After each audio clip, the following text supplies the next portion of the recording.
Mesdames et messieurs, bonsoir. Bienvenue dans le JT Soir sur Canal 3 Bénin à la une de l'actualité ce jeudi face à la presse. Ce jeudi 7 mai, le directeur général de la Société des infrastructures routières et de l'aménagement du territoire et le coordonnateur du programme d'assainissement pluvial de Cotonou. Une conférence de presse qui intervient au lendemain de la forte pluie qui s'est abattue sur Cotonou et environ pour la CIRAT et le PAPC. Le volume exceptionnel des eaux enregistrées mercredi a provoqué une saturation ponctuelle de certains dispositifs d'évacuation des eaux pluviales. On en parle dans un instant.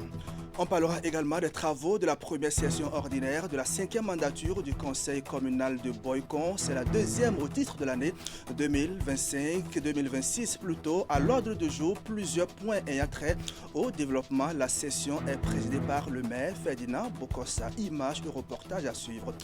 À suivre également le point de la session de formation à l'endroit des responsables d'associations de jeunes de diverses localités du Bénin. Elle est initiée par le ministère des Sports en collaboration avec le NFPA, prévu pour durer 4 jours. Cette session s'inscrit dans le cadre de la mise en œuvre du projet de renforcement à la santé sexuelle et reproductive des adolescents et jeunes du Bénin. Voilà pour le sommet. Merci d'être au rendez-vous de l'information sur Canal 3 Bénin. Au lendemain de la forte pluie qui s'est abattue sur Cotonou, Abomey-Calavi et environ, provoquant de perturbations de la circulation et l'inondation dans plusieurs quartiers, le directeur général de la Société des infrastructures routières et de l'aménagement du territoire et le coordonnateur du programme d'assainissement pluvial de Cotonou ont tenu une conférence de presse. L'objectif est d'expliquer les raisons de la quantité d'eau constatée sur le terrain ce mercredi. Selon la CIRAT, la situation est revenue à un niveau normal dans la majorité des quartiers environ 2 heures après de fortes précipitations grâce à l'intervention des équipes techniques déployées sur le terrain. Reportage. L'objectif de cette conférence de presse, animée conjointement par la CIRAT, Société des infrastructures routières et de l'aménagement du territoire, et le programme d'assainissement pluvial de Cotonou, c'est d'apporter des explications sur la situation et présenter les actions déjà engagées. Nous avons enregistré dans la nuit du 5 au 6, suivant les données de météo, environ 172 mm. Donc je vais parler en centimètres parce que la plupart des gens parlent en centimètres. 17,3 cm d'eau sont tombés en l'espace de 3 heures.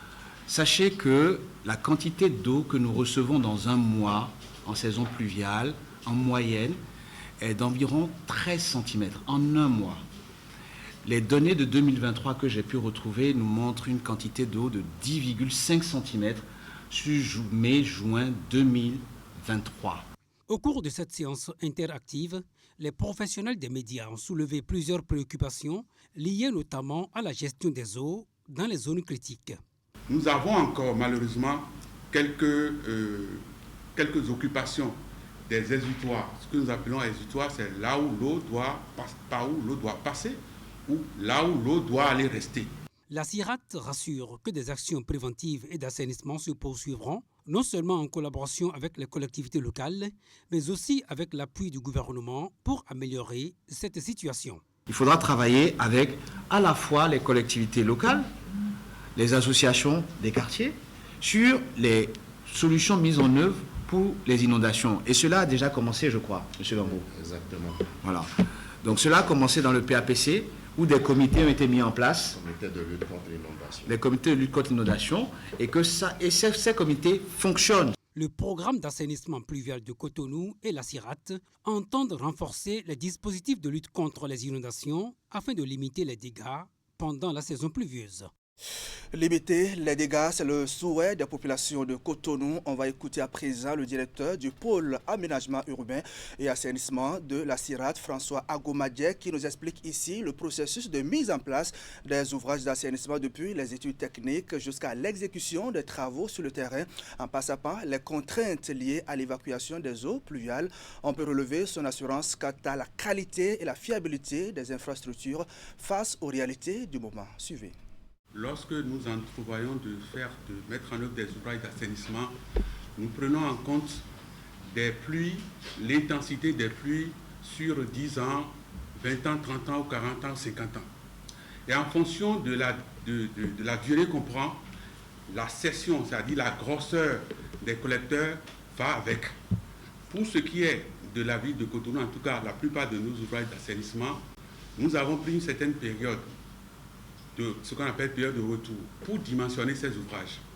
Donc, on sait bien qu'il y a des pluies d'intensité assez spécifique qui peut venir. Et lorsque ça va venir, ce qui s'est passé hier était bien prévu dans la mesure où on a vu que 2 heures de temps après, l'eau s'est retirée entièrement. Cela veut dire que les ouvrages qui ont été réalisés fonctionnent. C'est-à-dire, ce qui est prévu que ces ouvrages fassent, ça fonctionne correctement. Donc la réponse est oui. C'est bien prévu qu'il y a des pluies, lors des pluies exceptionnelles, qu'il y ait de stagnation pour quelques heures, et puis après, l'eau peut se retirer. Si jamais on cherche à éviter complètement ces quelques heures de stagnation, on sera obligé de dimensionner des ouvrages d'assainissement hors normes, qui parfois peut prendre toute la voie. Et là, ça va avec le coût des ouvrages, et donc c'est un compromis entre le coût du projet et ce qui est acceptable en termes d'inondation. Voilà donc pour ces explications de la CIRAT. Toujours dans l'actualité, chef d'État, dirigeants d'entreprises, institutions financières internationales et partenaires du développement se donnent rendez-vous à Nairobi du 11 au 12 mai prochain. C'est à l'occasion de l'édition 2026 du sommet Afrique co-organisé par la France et le Kenya. Cette rencontre s'inscrit dans le renouveau des relations entre la France et les pays africains, fondés sur des partenariats mutuellement bénéfiques et un rapport d'égal à égal. Il s'agit de s'engager à faire du développement durable une réalité en Afrique. En prélude à cette rencontre, l'ambassadrice de France au Bénin a tenu une conférence de presse ce mercredi. Le rendez-vous est important pour l'Afrique et ses dirigeants. C'est un rendez-vous important, assurément inédit, auquel le Bénin s'apprête à participer. Le sommet Africa Forward réunit des chefs d'État africains de gouvernement français ainsi que des milliers d'acteurs politiques, économiques et de la société civile. Il vise à trouver des solutions pour répondre aux problématiques d'intérêt commun pour la France et les pays africains. C'est un sommet qui est co-organisé par le Kenya et la France, et c'est pour ça qu'il se déroule à Nairobi. Et qui va être co-organisé et tourné autour des partenariats entre l'Afrique et la France pour l'innovation et la croissance. Donc, vous le voyez, c'est très angle économique, business, mais pas que. Mais quand même, c'est un angle un parti pris très précis. Et ce sommet, il intervient pratiquement 10 ans après le discours du président de la République française, Emmanuel Macron, à Ouagadougou.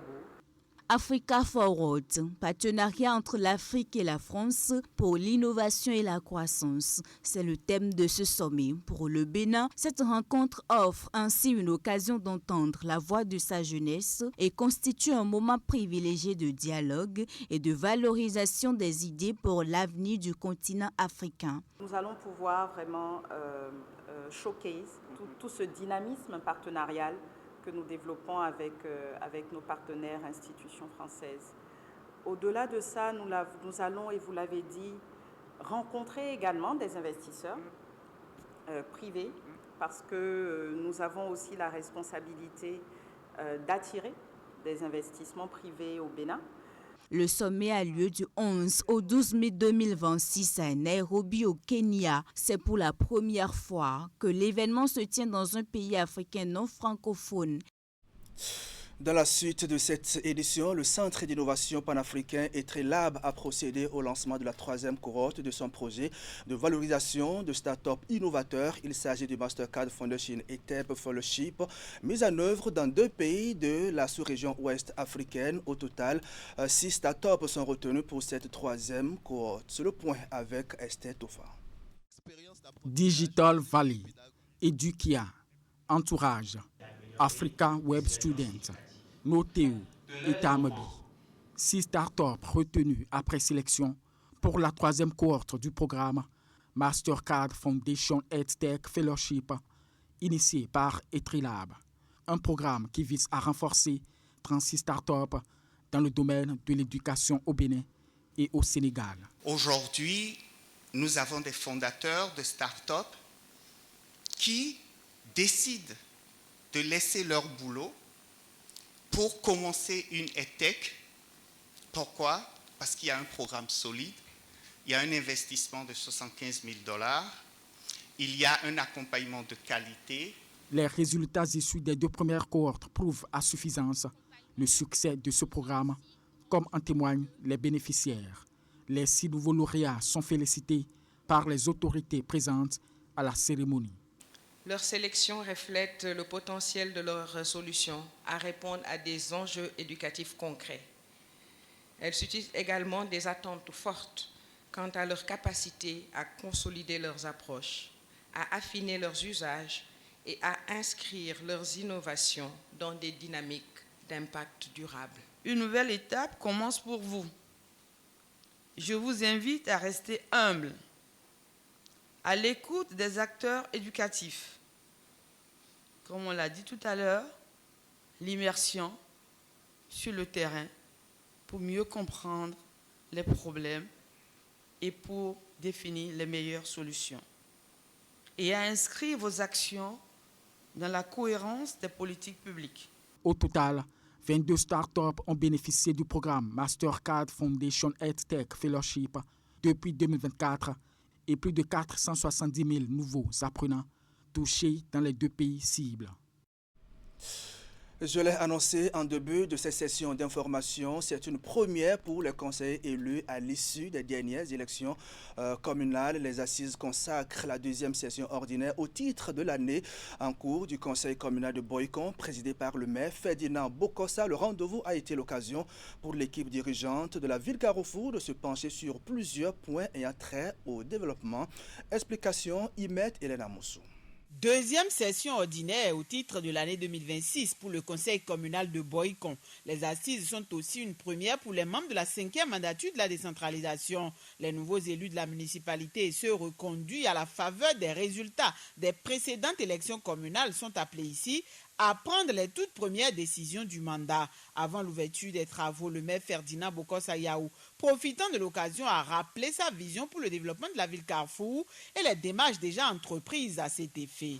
La vision que nous portons repose sur 3 axes majeurs structurés en programme prioritaire. Le projet 3A centré sur l'assainissement, l'artisanat, l'alphabétisation. Le projet 3D dédié à la dynamisation de l'économie locale, la digitalisation de l'administration communale, la promotion d'une diaspora locale engagée. Enfin, le projet VTT orienté vers la viabilisation, le transport, le tourisme et la culture. Parmi les points en débat au cours de cette session figure la création du marché des meubles de Boycon, l'examen d'une décision modificative du budget 2026.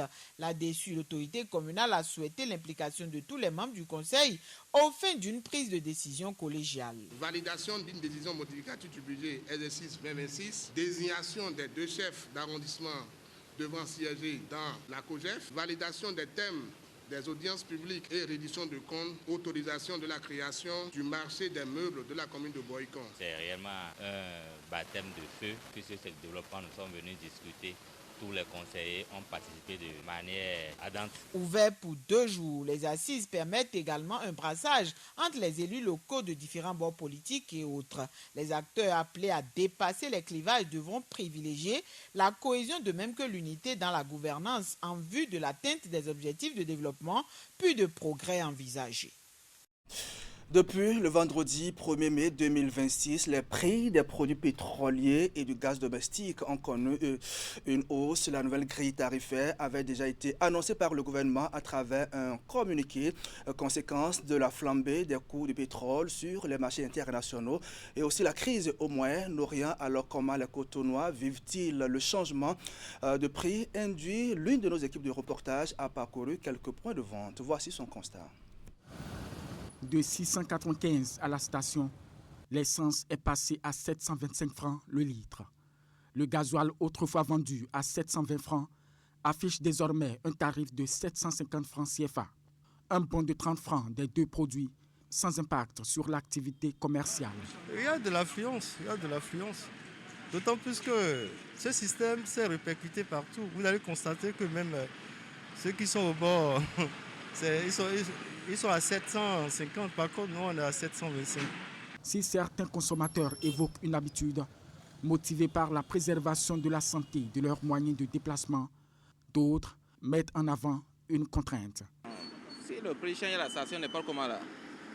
Moi, je ne trouve pas qu'il y a d'impact, qu'il y a d'inconvénients à cela.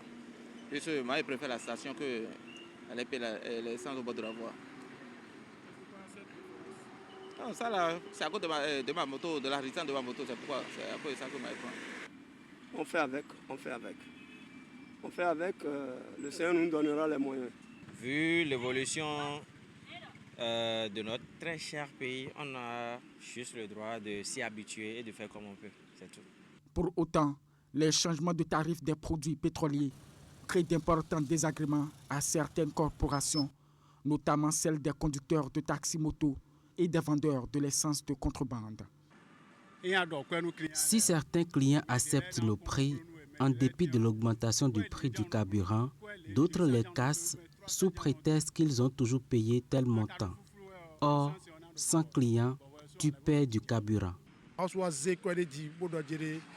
Cette décision du pouvoir public de fixer le prix de l'essence à 725 ne nous arrange pas, sachant que le paillon est à 750. Nous ne vendons plus comme avant. Or, nous devons payer nos fournisseurs. En ce qui concerne le gaz domestique, comme le constate cet acheteur, les prix indiqués de la nouvelle grille sont pareils à ceux pratiqués par le passé. Je viens de charger une gravure de bouteille de 6 kg à 4 500. Pour justifier la nouvelle organisation tarifaire, le gouvernement a brandi les tensions opposant l'Iran, Israël et les États-Unis. Un conflit dont la fin semble ne pas être pour demain. On parle religion à présent. Au Bénin, les fidèles musulmans s'activent pour le pèlerinage à la Mecque. Vous allez le voir, un rendez-vous spirituel majeur considéré comme l'un des 5 piliers de l'islam. À quelques jours du premier départ prévu pour le 11 mai prochain, les préparatifs s'intensifient, aussi bien du côté des pèlerins que des autorités en charge de l'organisation. Depuis quelques années, le gouvernement béninois a engagé des réformes importantes pour améliorer les conditions de voyage et de séjour des pèlerins en Arabie Saoudite. Entre encadrement spirituel, organisation logistique et dispositions sanitaires, tout est mis en place pour garantir un Hajj dans de bonnes conditions. Reportage. Le pèlerinage à la Mecque est bien plus qu'un simple voyage. C'est un acte de foi, un engagement spirituel profond qui exige préparation, discipline et purification intérieure. Pour les leaders religieux rencontrés, le Hajj commence d'abord dans le cœur. Chaque fidèle doit se repentir, renforcer sa foi, multiplier les prières et se départir des mauvaises pratiques habituelles avant d'entreprendre ce voyage sacré. Il doit spirituellement s'apprêter. Il doit se repentir intérieurement et profondément. Il doit avoir une intention sincère, noble. Il doit apprendre ce qu'il va aller faire là-bas. Il doit s'approprier des notions du Hajj. Participer au Hajj permet donc aux musulmans de se rapprocher d'Allah, d'obtenir le pardon de ses péchés et de revenir spirituellement renouvelés. Comme les éditions précédentes, le gouvernement s'est une fois encore investi dans l'organisation pour améliorer les conditions de voyage et de séjour des pèlerins en Arabie Saoudite. Et c'est pourquoi nous, à chaque fois, nous prions pour le président Talon. Depuis qu'il est arrivé, je crois qu'il n'y a plus ça. Tu viens la veille, par exemple, c'est le 11. Le 10, tu es déjà au centre pour les formalités. Tu n'as pas besoin d'aller à l'aéroport. Et si les formalités finissent, le lendemain, le 11, les bus vont vous amener à l'aéroport et vous serez embarqués pour la Mecque. Pendant ce temps, sur le site de regroupement des pèlerins à Akpakpa, les préparatifs avancent à un rythme soutenu. Les tentes d'accueil sont en cours d'installation et les équipes de la SGDS assurent la propriété du site. L'agence pour la gestion de la logistique des officiels agglo a mis les bouchées doubles afin que déjà demain, ou plus tard, nous ayons tout ce qu'il faut comme commodité sur le site, afin que le pèlerin, dès qu'il entre sur le site, se sente vraiment comme chez lui à la maison. Il y a des dortoirs, il y a le cadre d'hébergement qu'il faut. C'est ici que, par vagues successives, les candidats au Hajj seront convoyés vers l'aéroport. À quelques jours du premier vol, Les signaux sont au vert.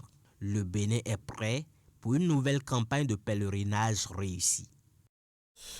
Et pour finir, sachez que le ministère des Sports, en collaboration avec le NFPA, a initié une session de formation à l'endroit des responsables d'associations de jeunes de diverses localités du Bénin, initiée dans le cadre de la mise en œuvre du projet de renforcement à la santé sexuelle et reproductive des adolescents et jeunes du Bénin. Cette formation, prévue pour durer 4 jours, vise à renforcer la capacité des participants en matière de leadership civique et la participation à l'élaboration des politiques publiques. Pour la première cohorte de cette formation qui se tient à Natitengo, 50 responsables d'associations de jeunes ont répondu présents. On fait le point avec Alassane Arona. Des responsables d'associations de jeunes rigoureusement sélectionnés sur la base de critères bien définis participent à cette session de formation axée sur le leadership et la participation à l'élaboration des politiques publiques.